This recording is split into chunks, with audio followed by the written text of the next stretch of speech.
Sex, lies, manipulation, spiders. Arakaali. She is a horrifically transformed human-turned-goddess of Rayclast, succumbed to sin and desire, forced to forever lure other hapless souls into her own twisted reality. She haunts webbed ruins deep below the surface, surrounded by arachnids formed in her own image. She is the final boss of Path of Exile 1's 7th act, found in the rotting Temple of Decay. Greetings and well met, fellow exiles. This is RJ. Today on Talkative Try, we explore the mysterious, lovingly despicable Vaal goddess who crawls around the end of Act 7 of PoE 1. Her name? Arakaali, the Spinner of Shadows. All the credit for the awfully killer Arakaali's Fang build of 3.18 and a few leagues prior goes to the Spinner of Shadows herself, Arakaali, a Vaal goddess awakened after the death of Sin's beast. For more information on the beast, please watch one of the earlier videos in this series on Malachi, the Nightmare. While Arakaali is a huge arachnid capable of dominating simple prey like Silk and amassing followers who seek seduction and power at any cost, particularly their sanity and true lovely appearance, she wasn't always a monster. Surprised? Don't be.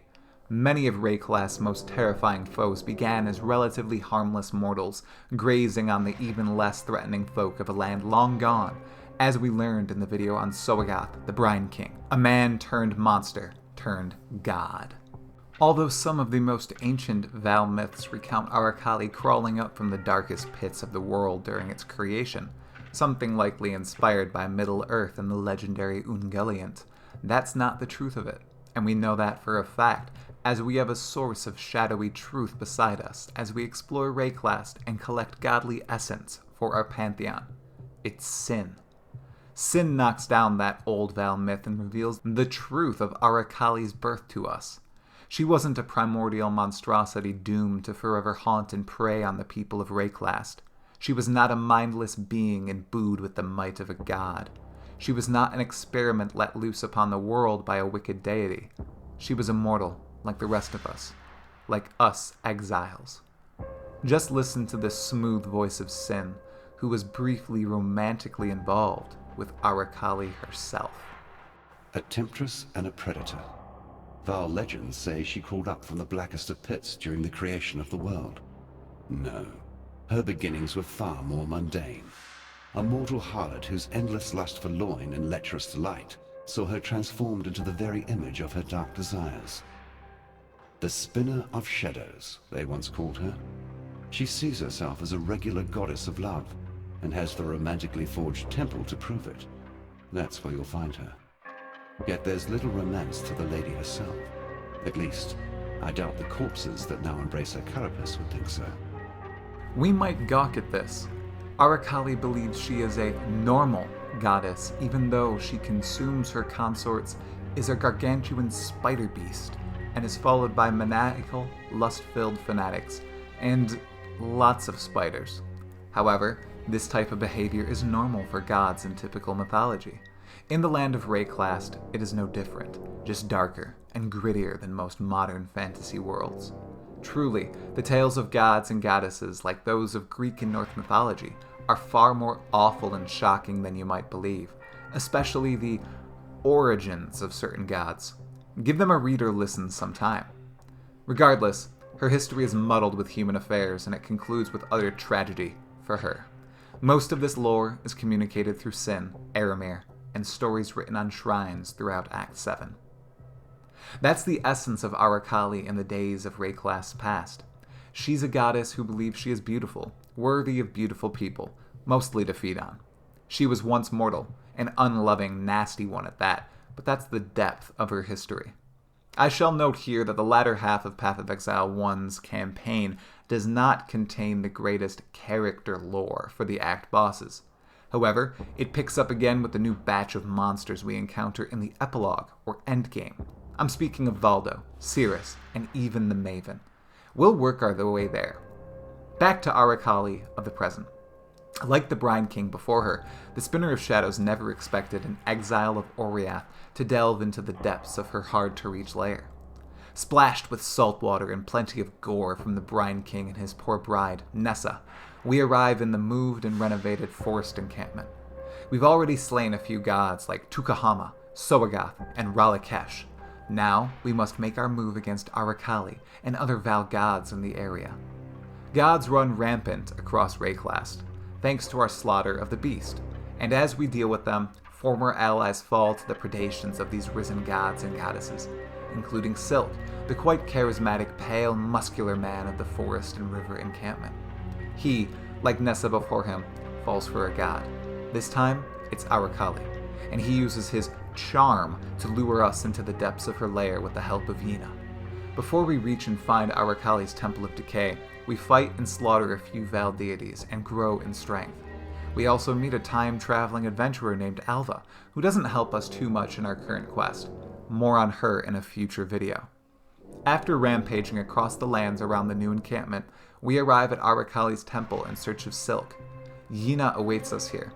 Using ancient magics and empowered by what she calls the Spirit, she transforms into a fiery fox and delves in this temple beside us, eager to save Silk from the web he's caught in. For her sake, let's hope we can vanquish the Spinner of Shadows with Silk intact. Tearing through the spider webs, maddened cultists, and screeching spiders, we venture deeper and deeper into Arakaali's lair, called the Temple of Decay. The webs slow down our movement, the cultists rip into our flesh, the spiders poison our bodies and attempt to weave us into their ancient webs. And all the while, our mind focuses on the end goal, finding Arakaali and Silk. The exhaustion builds as we tumble into the final chamber of the temple, and Arakaali reveals herself as the monster of a goddess she is.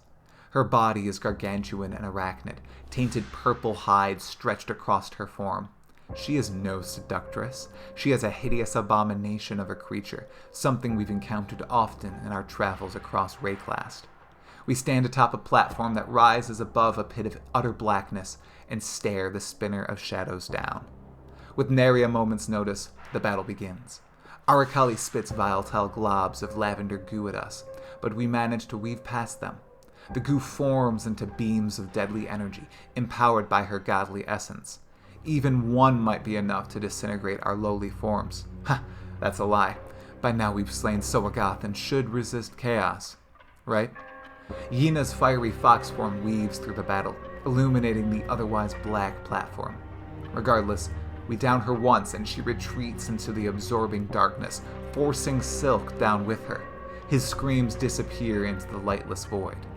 Rising again, she consumes silly Silk and wears his head as a hideous crown, a cruel joke at the cost of her final lover. Long past this moment, the folk of Rayclast immortalize it with a divination card called the Wedding Gift. Arakaali loves to devour her grooms to bring them closer together. The battle rages on. Arachnid servants of Arakaali swarm around us, spinning webs and launching at us with their fangs, almost childlike versions of Arakaali's own fangs. But it does not harry us, and we stay focused on the true prize, the seductive spider goddess of Rayclast. With an ultimate blow, we bring down Arakaali. She screeches and stumbles to the center of the horrendous dark chamber, dead, along with Silk. Yina stands before the body of Arakaali and the ripped-off head of Silk, mourning the loss of the only friend who understood the spirit she speaks to. There ends the story of Arakaali. Once a beautiful woman of Rayclast, now a dead, gargantuan husk of a terrible spider.